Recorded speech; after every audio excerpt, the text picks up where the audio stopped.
ನಮಸ್ಕಾರ. ಮಂಕುತಿಮ್ಮನ ಕಗ್ಗದ ಸರಣಿಗೆ ತಮಗೆಲ್ಲ ಸ್ವಾಗತ. ಇಂದಿನ ಕಗ್ಗದ ಹೆಸರು ಸೆಳೆತ. ಕಗ್ಗ ಹೀಗಿದೆ: ಸೆಳೆಯುತ್ತಿರುವುದೊಂದು ಹೊರ ಬೆಡಗಿನಳೆಗಳೇ, ನನ್ನೊಳಗಿನಿಸುವನೆಲ್ಲ ಕಟ್ಟಿನೆಂಬಿಗಿದು ಎಳೆದಾಟವೇ ಋಣಾಕರ್ಷಣೆಯೋ, ಸೃಷ್ಟಿವಿಧಿಯೊಳತಂತ್ರವೋ ನೋಡು ಮಂಕುತಿಮ್ಮ. ಈ ಕಗ್ಗದ ಭಾವಾರ್ಥ ಬಂದ್ಬಿಟ್ಟು ಹೀಗಿದೆ: ಹೊರ ಜಗತ್ತಿನ ಆಕರ್ಷಣೆಗಳು ನನ್ನೊಳಗಿನ ಚೇತನವನ್ನು ಯಾವುದೋ ಒಂದು ಶಕ್ತಿ ಬಿಗಿದು ಕಟ್ಟಿ ಹಾಕಿ ಎಳೆಯುತ್ತಿದೆ. ಇದು ಏನು ಅಲೆದಾಟವೋ, ಅಥವಾ ಪೂರ್ವ ಕರ್ಮಗಳ ಸೆಳೆತವೋ, ಅಥವಾ ಈ ಜಗತ್ತಿನ ಸೃಷ್ಟಿಯ ನಿಯಮದ ಒಳತಂತ್ರವೋ ಎನ್ನುವುದನ್ನು ನೀನೇ ಪರಕಿಸಿ ನೋಡು ಎನ್ನುತ್ತಾರೆ ಕಗ್ಗದಲ್ಲಿ ಮಾನ್ಯ ಶ್ರೀಯುತ ಡಿ.ವಿ.ಜಿಯವರು. ಕಂಪ್ಲೀಟ್ ಭಾವಾರ್ಥ, ಇದರ ಒಂದು ಕಗ್ಗದ ಭಾವಾರ್ಥ ಹೀಗಿದೆ: ಹೌದು, ಹೊರ ಜಗತ್ತಿನಲ್ಲಿರುವ ಎಲ್ಲ ವಸ್ತುಗಳು ನಮ್ಮನ್ನು ತುಂಬ ಆಕರ್ಷಿಸುತ್ತವೆ. ಹಾಗೆಯೇ ಎಲ್ಲ ಪ್ರಾಣಿಗಳಿಗೂ ಈ ಜಗತ್ತಿನ ಎಲ್ಲ ವಸ್ತುಗಳು ಆಕರ್ಷಣೀಯವೇ. ನಾವು ನಮ್ಮ ಅನುಭವವನ್ನು ಹೇಳಿಕೊಳ್ಳುತ್ತೇವೆ. ಅನ್ಯ ಪ್ರಾಣಿಗಳು ಹೇಳಿಕೊಳ್ಳಲಾಗದಿದ್ದರೂ ಅನುಭವಿಸುತ್ತವೆ. ಇರಲಿ, ದೃಶ್ಯಮಾನಿ ಭವತೆ ಪ್ರೀತಿ, ಅಂದರೆ ವಸ್ತುಗಳನ್ನು ಕಂಡರೆ ಅದರಲ್ಲಿ ನಮಗೆ ಪ್ರೀತಿ ಉಂಟಾಗುತ್ತದೆ, ಪಡೆಯಬೇಕು ಎನ್ನುವ ಆಸೆ ಉಂಟಾಗುತ್ತದೆ. ಪಡೆಯುವಂತಹ ಸಾಧ್ಯತೆಗಳಿದ್ದರೂ ಪ್ರಯತ್ನವೂ ನಡೆಯುತ್ತದೆ.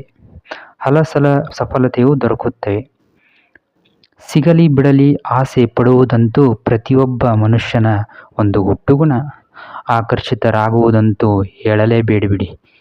ಆ ಆಕರ್ಷಣೆಯಿಂದ ನಮ್ಮ ಅಸ್ತಿತ್ವವು ಸಂತಸ ಪಡುವುದು, ಹಾಗೆಯೇ ನೋವು ಕೂಡ ಪಡುವುದು. ಏಕೆ ಈ ನೋವು, ಏಕೆ ಈ ಆಕರ್ಷಣೆ ಎನ್ನುವುದೇ ಈ ಕಗ್ಗದ ಹೂರಣ. ನೋಡಿ, ನಮ್ಮಲ್ಲಿ ಶುದ್ಧವಾದ ಆತ್ಮ ಉಂಟು, ಯುಕ್ತಾಯುಕ್ತಗಳ ವಿವೇಚನೆ ಉಂಟು, ಬಹು ಚಂಚಲ ಮನಸ್ಸೂ ಸಹ ಉಂಟು. ಒಂದಕ್ಕೊಂದು ಅವಿನಾಭಾವದ ಸಂಬಂಧವಿದೆ ಈ ಜಗತ್ತಿನ ಸೃಷ್ಟಿಯಲ್ಲಿ. ಈ ಸಂಬಂಧಕ್ಕೆ ಕಾರಣಗಳು ಅನೇಕ, ಹಲವು. ನಾವು ಎಲ್ಲದರಿಂದಲೂ ಯಾವಾಗಲೂ ಆಕರ್ಷಿತರಾಗುವುದಿಲ್ಲ. ಈ ಆಕರ್ಷಣೆಯ ಸ್ವರೂಪ ಬದಲಾಗುತ್ತಾ ಇರುತ್ತದೆ. ಇಂದು ಇದ್ದಂತೆ ನಾಳೆ ಇಲ್ಲ, ಮುಂಜಾನೆಗಿದ್ದದ್ದು ಸಂಜೆಗಿಲ್ಲ. ಹೀಗೆ ಒಂದು ರೂಪದಲ್ಲಿ ಇರದೆ ನಮ್ಮ ಬೇಕು ಬೇಡಗಳ, ಇಷ್ಟ ಅನಿಷ್ಟಗಳ ನಡುವೆ ಗೊಂದಲಕ್ಕೆ ಸಿಲುಕಿಸುತ್ತದೆ ಈ ಜೀವನದ ಒಂದು ಭಾವ. ನಾವು ಇಲ್ಲಿ, ಅಂದರೆ ಈ ಜಗತ್ತಿನ ವಸ್ತು ವಿಷಯ ಸಂಪರ್ಕದಲ್ಲಿ ನಮ್ಮನ್ನು ನಾವು ಸದಾ ಮನಸ್ಸನ್ನು ತೊಡಗಿಸಿಕೊಂಡರೆ ಈ ಗೊಂದಲಗಳು ಸಹಜ. ಹಾಗಂತ ಇದನ್ನು ಬಿಡಬೇಕು ಎಂದಲ್ಲ, ಇರಬೇಕು, ಇರದಂತೆ ಇರಬೇಕು. ಈ ಆಕರ್ಷಣೆಗಳು, ಅಂಟುಗಳು, ನಮ್ಮ ಮನಸ್ಸಿನ ತುಮುಲ ಹೊಯ್ದಾಟಗಳು ಕಾರಣವೇನು?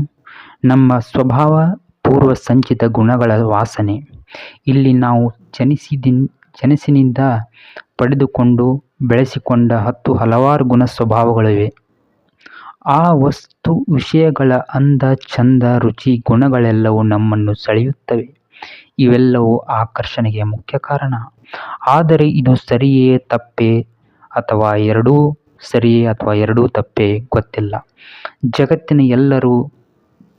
ಈ ಜಗತ್ತಿನ ವಸ್ತು ವಿಷಯಗಳಿಂದ ವಿಮುಖರಾಗದೆ ಈ ಜಗದ್ವ್ಯಾಪಾರದ ಗತಿ. ಎಲ್ಲವೂ ನಿಂತು ಹೋದರೆ ಎಲ್ಲ ನಿಸ್ತೇಜ, ನೀರವ ಮೌನ, ನಿಸ್ಸತ್ವ. ಆ ಪರಮಾತ್ಮನ ಒಂದು ಲೀಲಾ ವಿನೋದ ಕೊನೆಯಾದರೂ ಏನು ಎಂದು ಯಾರಿಗೂ ತಿಳಿಯುವುದಿಲ್ಲ. ಹಾಗಾಗಿ ಈ ಆಕರ್ಷಣೆಯೇ ಸರಿ, ತಪ್ಪು. ಏಕೆಂದರೆ ಸಿಂಬಳದ ಹುಳುವಿನ ತರಹ ಇದರಲ್ಲೇ ಅಂಟಿಕೊಂಡರೆ ಅದು ಅಸಹ್ಯ.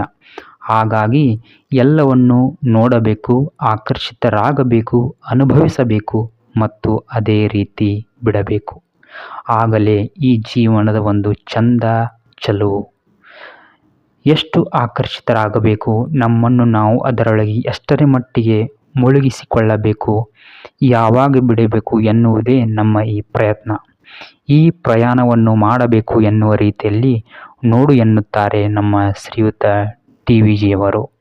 ಅತ್ಯಂತ ಮಾರ್ಮಿಕವಾಗಿ ಈ ಸೆಳೆತ ಎನ್ನುವ ಒಂದು ಕಗ್ಗದಲ್ಲಿ ಎಷ್ಟು ಜೀವನದ ಸಾರವಿದೆ ಎನ್ನುವುದು ಹೇಳಿದ್ದಾರೆ. ಆಕರ್ಷಣೆ ಪ್ರತಿಯೊಬ್ಬರಿಗೂ ಇರುತ್ತದೆ, ಹಾಗೆ ಪ್ರತಿಯೊಂದು ಜೀವಿ ರಾಶಿಗಳಲ್ಲಿ ಇರುತ್ತದೆ ಎನ್ನುತ್ತಾರೆ ಶ್ರೀಯುತ ಮಾನ್ಯ ಗುಂಡಪ್ಪನವರು. ಈ ರೀತಿ ಈ ಕಗ್ಗದ ಒಂದು ಸಂಪೂರ್ಣ ಭಾವಾರ್ಥ ನಿಮ್ಮ ಮುಂದೆ ಪ್ರಸ್ತುತಪಡಿಸಿದ್ದೇನೆ. ಧನ್ಯವಾದಗಳು.